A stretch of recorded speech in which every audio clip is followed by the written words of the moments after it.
Hello, good day sa inyong lahat. Bago ako magsimula, yung activity natin para sa ating last time na pagtatalakay sa nasyonalismo ay maghahanap kayo ng iba pang mga bayani na may malaking kontribusyon sa nasyonalismo maliban kay Rizal at kay Andres Bonifacio na ginawa nating halimbawa sa nakaraang pagtatalakay. Ngayon, guess na kung ano yung magiging activity ninyo. Okay, proceed tayo sa ating paksa, ang globalisasyon. Ang globalisasyon, kumbaga ito yung angkop na salita sa panahon natin ngayon, no? Nangyayari sa ating panahon ngayon, no? Pag sinabi natin globalisasyon, ito yung katagang ginagamit ng ilan upang ilarawan ang lumalawak na pandaigdig na pagka-umaasa sa mga tao at sa mga bansa sa isa't isa. Gayon na lamang kabilis ang takbo ng prosesong ito sa nakalipas na dekada o higit pa. Pangunahin dahil sa malalaking pag-usbong o pagsulong ng teknolohiya. Sa panahong ito, nagkakasalungatan ng mga bansa sa Cold War ay halos naglalaho na. Nabuwag ang mga hadlang sa mga kalakalan at nagsama-sama ang mga pangunahing stock market, pamilihan ng sipi sa mga daigdig at mas mura at madali ang mga paglalakbay. So ito yung ibig sabihin ng globalisasyon. Hindi lamang nangyari ang globalisasyon sa panahon natin ngayon. Kahit nung una pa, sa panahon pa ng Kastila, nagkakaroon na ng globalisasyon. Kahit nga bago pa dumating mga Kastila, meron na ring tinatawag na globalisasyon. Alam niyo ba yung story ng Troy, no? Na isa sa mga pinakamayaman na bansa noon, yung Troy. Maraming nakikipagkalakal doon, mga Chinese, mga Arabs, no? Pumupunta ro nakikipagkalakalan. Kaya nga dahil sa naganap na gera, no? Yung mga teorya na Helen of Troy, no? Dahil sa isang babae, ganito ganyan, no? Pero kumbaga ano tawag nito? Hindi natin nalaman kung ano nga ba yung totoong kasaysayan, no? Pero balik tayo nun sa globalisasyon. Dito sa Pilipinas, yung mga nakikipagkalakal sa atin dito ay yung mga Chinese, yung mga Indonesian, mga Vietnam, yung mga karatig na bayan dito sa ating bansa. So nagkakaroon ng pagpapalitan ng mga produkto, no? Okay. Ang lumalawak na pandaigdig na pagsasama ng mga ito ay nagdudulot ng panlahatan at kawing-kawing ng mga resulta ng pagbabago sa ekonomiya, sa politika, sa kultura at kapaligiran. Okay. Sa panahon ng katutubo, no, yung globalisasyon sa panahon ng katutubo, yung pagpapalitan dito ng mga produkto ng ibang bansa at mga produkto na meron tayo dito, no?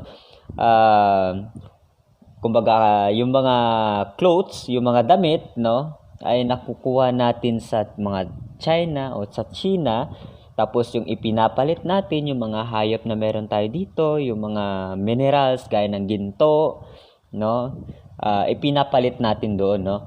So sa panahon naman ng Kastila, yung mga produkto, yung mga kaisipan, yung mga ideolohiya mula sa ibang sa Europa, idinadala dito, no? Lalo na yung mga sasakyan, yung mga kalesa, no? 'Yun. Naging bahagi 'yon ng globalisasyon sa panahon na 'yon. Sa panahon natin ngayon, paano natin masasabi na tayo ay nasaklaw ng tinatawag na globalisasyon? Okay. Halimbawa dito, yung edukasyon, no? Edukasyon, lalo na, no? Yung meron tayong K-12. Bago tayo nagkaroon ng K-12, meron ng K-12 sa ibang bansa. Ano pa? Yung human rights, no? Noon, walang human rights sa Pilipinas. Pero nung nagkaroon ng human rights na kinopya natin sa ibang bansa, yon, masasabi nating bahagi yun o saklaw yun ng tinatawag na globalisasyon. Ano pa? Kultura. O, ano yung kultura na in-apply natin mula sa ibang bansa? O, di pa, nung parang mahilig na tayo magsalita ng K-pop, mahilig na tayong magsayaw ng mga pop dance, nakalimutan natin yung mga folk dance, mahilig na tayo sa mga pagkain banyaga, no? So, yun, bahagi yun ng tinatawag na globalisasyon. Nakakalungkot lang, no? Ang ilan sa mga resultang ito ay maaaring di kaaya-aya. Ano yung mga halimbawa ng di kaaya-aya? So, halimbawa dito, yung pagsusuot natin, yung pagsuot natin ng mga kasuotan ng ibang bansa, no? Halimbawa, yung dati tayo, yung mga babae, no? Halos lahat ng tawag nito, balot na balot sa damit. Sa panahon natin ngayon, no, parang lahat gustong ilabas. Pero wala akong pinapatamaan na observation ko lang 'yon sa ibang babae, hindi lahat, no? Kasi meron pa rin ako mga kilalang babae na respetado tingnan. Okay. Ano pa? Yung wika, no? Isa sa pinaka malaking banta sa ating wika ay yung English speaking. Hindi naman masama yung pagsasalita ng English speaking. Pero dahil nga, yung itinuturo, sa musmus pa lamang, itinuturo na yung English, nakakalimutan nila kung ano yung wika nila mismo, yung sariling wika nila. Okay, ipinaliwanag ng publikasyon sa United Nations na Human Development Report noong 1999, no, ang ganito: lalong lumalalim ang ugnayan sa buhay ng mga tao sa palibot ng daigdig. Mas puno ng buhay, mas malapit higit kailanman. Nagbubukas ito ng maraming oportunidad, nagbibigay ng mga bagong pagkakataon para sa kapakipakinabang at nakasasamang mga pagbabago. So ito yung nangyayari, no? May mga bagay na makakabuti, no? Pero hindi ko alam kung yung mga ina-apply natin dito sa Pilipinas nakakabuti nga ba o hindi. So isa na dito yung K-12, no? Hindi ko alam kung successful nga ba yung K-12 sa ating bansa kasi sa nakikita ko nakapag-graduate nga ng K-12 pero hindi naman gaanong natupad yung objectives ng K-12, no, dito sa ating bansa. Ano pa? Yung tawag nito? Yung pagkakaroon ng crisis, no, sa ating oil, no, masyadong nagkakaproblema tayo, no, sa globalisasyon kasi nga yung halimbawa yung mga produkto mula sa ibang bansa na pinupunta, kumbaga nagkakaroon tayo ng malalaking utang, no. Di natin alam kung baka kinukurap ng gobyerno yung mga yung kaba ng bayan para gamitin para sa pagunlad ng ating ekonomiya. Kaya siguro yan sa mga dahilan kung bakit hindi lumalago yung ating bansa dahil nga maraming corruption. Kahit gaano pa yung laban sa corruption pero hindi pa rin mawawala ang corruption kasi yung mismong nagpapatupad ng anti-corruption sila rin yung mga corrupt, no? Okay. So tulad ng maraming tagumpay na naisagawa ng mga tao, ang globalisasyon ay may mabuti at masasamang aspekto, no? Ayon kay Angelica Aquino, magkaiba ang opinion ng pananaw ng mga tao sa globalisasyon. Ito ay maaaring negatibo o positibo. Ang globalisasyon ay dahilan ng pagiging global ng mga lokal o pampuok o pambansang gawi o pamamaraan. Ang epekto ng globalisasyon sa wika at ekonomiya ay mas nahahasa natin ang wikang Ingles, ngunit mas lumalala ang problema sa pagitan ng mga mahihirap at mayayaman. Dumadami rin ang numero ng mga trabaho at mas mapapadali ang pagpasok ng puhunan, no? Ito yung mga problema, no? Kasi nga, halimbawa, pag papasok ka sa isang kumpanya, no, ilagay natin doon sa paggamit ng wika, no, sa loob ng isang kumpanya.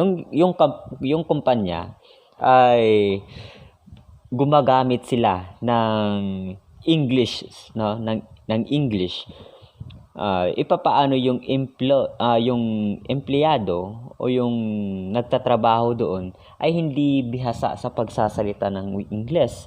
Pero magaling siyang magtrabaho, hindi nga lang siya magaling sa pagsasalita ng Ingles. O maaring magaling siyang magsulat, pero hindi siya magaling magsalita. No, o magaling siyang magsalita, pero hindi siya marunong magsulat ng wikang Ingles. No, parang nakakagulo, no?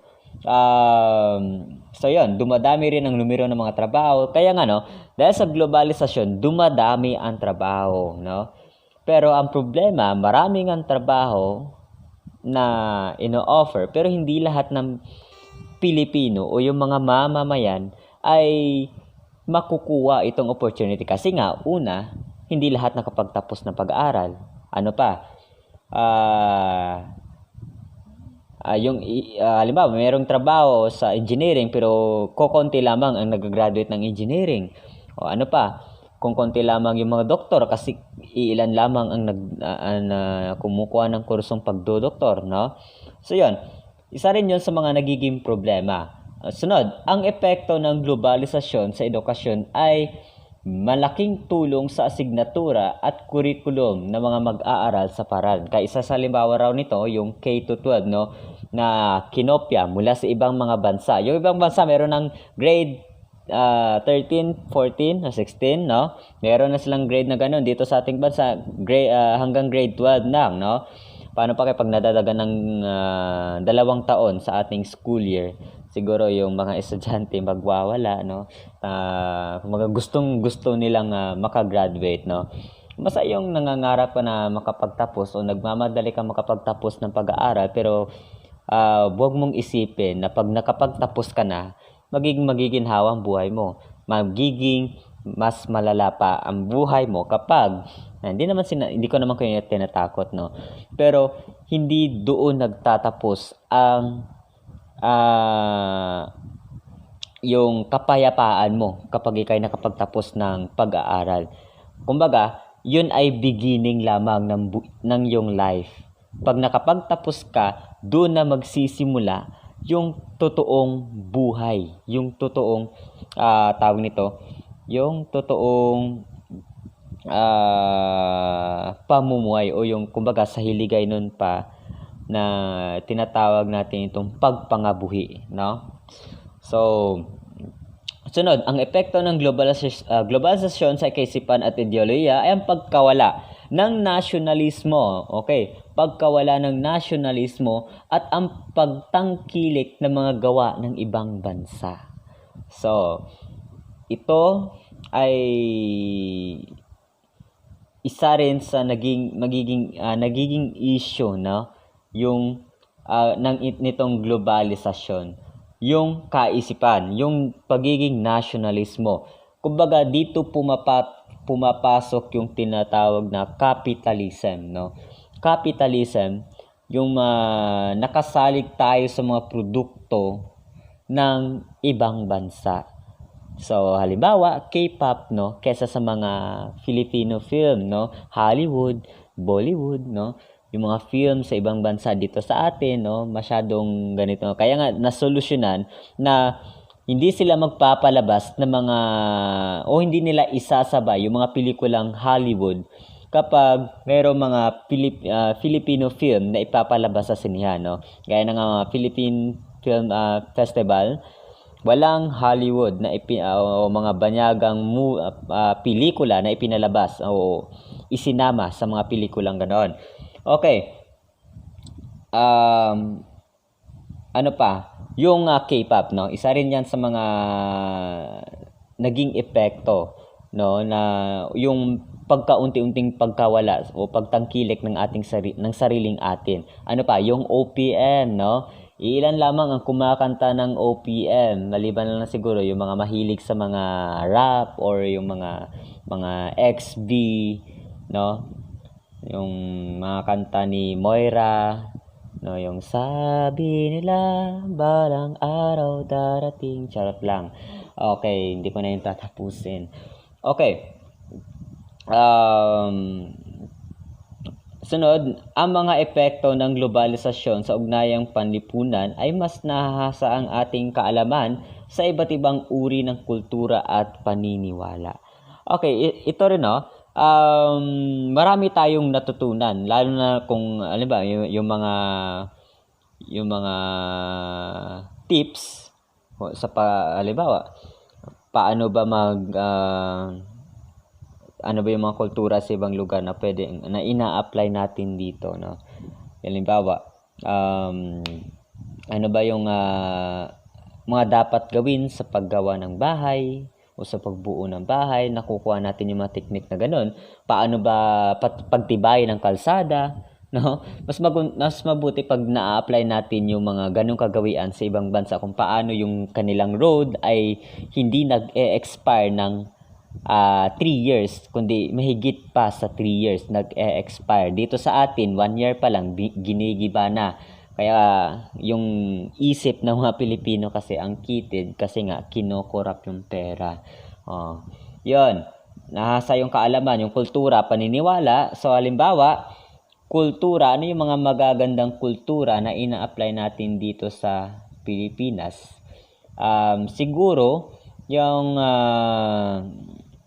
yung pakikipagkamayan, no? Isa rin yung sa halimbawa kasi dito hindi nakikipagkamay noon ng mga katutubo, kundi kumbaga ano ba yung paraan ng pakikisalamuha ng mga Pilipino? Kasi sa Japan, ano ba yun? Parang ganun nata, no? Dito sa ibang bansa, sa ibang lugar, shake hands. Yung iba, halik dito, no? Halimbawa sa Russia, no, pag nagkakasalubong, hinahalikan dito, ganito ganyan, no. Nagbebeso-beso sila kahit lalaki. Dito sa atin, siguro yung kung meron kang sombrero, ganito ganyan, tapos sabay gano'n, no. O di kaya ng ganito ganyan, no. Parang Wakanda. Okay. Sunod, ayon kay Susan Grace Nere, ang globalisasyon ay isa sa naging daan ng Pilipinas upang makaahon ang ating bansa sa pagkabaon ng ekonomiya noong panahon ni Marcos. Di ko alam kung totoo nga ba ito, no, na nabaon yung ekonomiya sa panahon ni Marcos, kasi I think, no, nung matapos ang termino ni Marcos, no, at pumasok yung bagong pangulo na si Cory Aquino, doon nagsimulang bumagsak ang ekonomiya ng Pilipinas. Pero sa akin lang yan, no? Sa based sa aking mga na-research, no? Pero depende sa inyong paniniwala. Mas mabuting mag-research pa rin kayo, no? Na mag-research o magsaliksik ng mga kaalaman o ng kasaysayan para mas madagdagan yung ating kaalaman. Pero para sa akin lang, no? Hindi sa panahon ni Marcos bumagsak ang ekonomiya. Nang umalis sa pwesto si Marcos at pinalitan ito ni Cory at ng mga sumunod na mga presidente, doon bumagsak ang ekonomiya ng Pilipinas. Hindi ko lang alam, no, kasi nga halimbawa, no, yung mga kaya sa panahon nga ni Marcos, meron tayong tinatawag na Asian dollar. Pag natuloy yung Asian dollar, mas mataas yung piso, yung mas mataas yung Asian dollar natin sa US dollar. Kaya isa yan, sabi nga sa ibang mga vlog, sabi nila na isa rin raw yon sa mga dahilan kung bakit pinabagsak o tinulungan ng Amerika na ang mga itong mga dilawan, no, alam naman natin kung sino yung mga dilawan, no, yung mga ganito, no.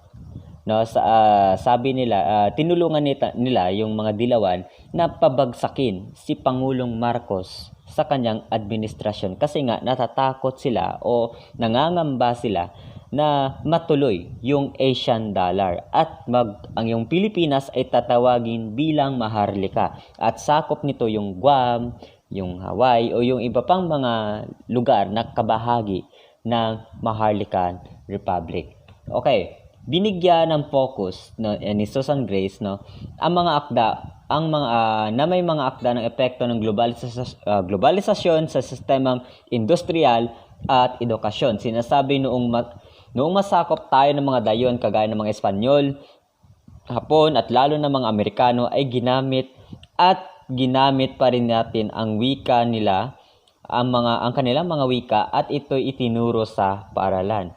Ang layunin ng Amerikano ng ginawa nila sa sistemang pan-edukasyon ay para palayain tayo sa ating nakaraan na maaaring maging ibig sabihin ay makalaya tayo sa Espanyol at malimutan natin ang itinuturo o impluwensya ng mga Kastila.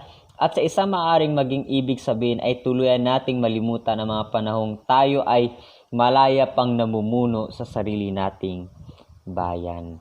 So, kanyang pahayag to sa kanyang sinabi, kumbaga, layunin ng Amerikano na kalimutan natin yung nakaraan. Mabuti pa, no? Kumbaga, tinuruan tayo ng mga Amerikano kung paano kalimutan yung ating nakaraan. Kaya, thanks sa kanila. Pero, di natin alam kung madali bang kalimutan ang nakaraan o yung nakaraan ang siyang bumabalik sa atin para wag nating kalimutan. Okay. Sinasabi pa ng wika ay proteksyon at kapangyarihan ng mga Pilipino, at dapat natin itong pahalagan sapagkat ang wika at kultura ay ang mga importanteng bagay sapagkat ito ay humuhubog sa mga Pilipino at sa ating bansang Pilipinas. Malaking bahagi rin, no, yung wikang Filipino natin sa pangkalahatan. Pero yung wikang banyaga, no, halimbawa yung wikang Ingles, na yung international language, no, yung Ingles ay may malaking tulong rin sa atin na kung saan pag tayo pupunta sa ibang lugar, hindi tayo mahirapan sa pakikipag-usap sa kanila. Kaya ngayong bansa natin ay panglima sa pinakamagaling magsalita ng wikang Ingles. Mayroong mabuti at masamang epekto ang globalisasyon na maaaring makatulong o makasira sa ating bansa. Ngunit dapat ay manatili tayong mga Pilipino at hindi magbago ang ating kultura at huwag nating hayaang makontrol tayo ng mas dominante o mas malakas na bansa o mga banyaga. So, hindi masama yung pagtatangkilik natin, no? Basta wag lang kalimutan yung sariling atin. Lalo na, tayo mga Pilipino kasi is family-centered. Ngayon, ano yung issue dito? Kasi nga, merong mga politiko na gusto nilang ipasok itong divorce sa ating bansa, no? Maraming mga politiko na pabor sa divorce at maraming mga hindi pabor. Siguro itong mga politiko na pabor sa divorce kasi marami silang mga kabit, marami silang mga naging asawa o mga pekeng asawa, no? Na gusto nilang maging asawa pag nagkaroon ng divorce, no? Kasi nga yung ibang mga Pilipino, no? Kasi ibang Pilipino, hindi lahat ng Pilipino. Kasi yung ibang Pilipino, mabilis kasing matempt o matimtar, no, o madaling mahulog sa temptasyon. Halimbawa, pangako siya na mamahalin kita, ikaw lang papakasalan ko, hindi kita ipagpapalit sa iba. Pero nung sila nag-asawa na, nandun na, nagsilabasan na ang mga sungay, ang mga ganito ganyan, naggera na, tapos magsasabi maghiwalay na tayo, tapos pupunta sa ganito ganyan, mag-annulled. Kaya nga isinusulong, okay, magkaroon tayo ng ganito ganyan, tawag nito, dapat magkaroon ng divorce sa Pilipinas para makapaghanap naman siguro ng iba. So yun yung isa sa mga dahilan ng mga politiko, no, para mahiwalay na siya doon sa kanyang dating asawa. Kasi nga hindi ka pwedeng ikasal sa iba hanggat yung papel mo, yung papel ng yung marriage ay nandyan pa. Pwede kang ikasal pero pagpatay na ang yung asawa. Kaya yung iba pinapatay nila yung kanilang unang asawa para maikasal sila sa kanilang gustong pakasalan o asawain, no. mga ano yung utak minsan ng ibang mga Pilipino. So yun, ano pa? Yung gay, yung Sugiville yata yun, yung pantay na karapatan sa mga LGBTQ. Siguro mas mabuti na wag na lang nating isabatas. Ang gawin na lang ay ipakita ng mga LGBTQ community na karapat-dapat silang respetuhin o karapat-dapat silang bigyan ng pantay na karapatan. Kasi nga, merong iba na ang sasama ng ugali, no? Pero sa akin lang hindi naman kinakailangan ng gano'n ng batas pa na para sa kanilang kalayaan. Ako, nire-respeto ko yung LGBTQ. Marami akong mga kaibigan na LGBTQ. Hindi naman sila masasama. Mabuti silang pakisamahan. Kaya yun din dapat ang gawin ng iba. Hindi nyo na kailangan ng batas para kunin ninyo yung respeto ng ibang tao. Kundi sa inyo magsisimula kung paano kayo re-respetuhin ng ibang tao. So, yun. At marami pang iba. So, kung meron pa kayong mga alam, no, patungkol sa patungkol sa aking mga sinasabi, pwede nyong i-comment below para mas maidagdag natin, no? At may pa-shoutout tayo sa next nating video. Okay. So, yun lamang po at activity natin ang activity natin. Okay. Gumawa kayo ng mga meme, mga picture or mga meme. Basta related sa tinatawag na globalisasyon. Gumawa kayo ng meme na related sa globalisasyon, no? At isend lang sa akin sa inyong GC, sa inyong group chat. Isend lang yun sa inyong group chat para ako lang bahala pero ilagay ninyo sa picture, no? Halimbawa, so anong mga halimbawa dito? So wag to. Okay, so ganyan. So halimbawa, dito yung picture ninyo, no? Tapos lagyan ninyo ng pangalan, no? Pangalan dito. Kung mas mabuti siguro individual or dalawa kayo. So, lagay lang dito yung pangalan niyo para mas matandaan ko kung kaninong picture ito, no?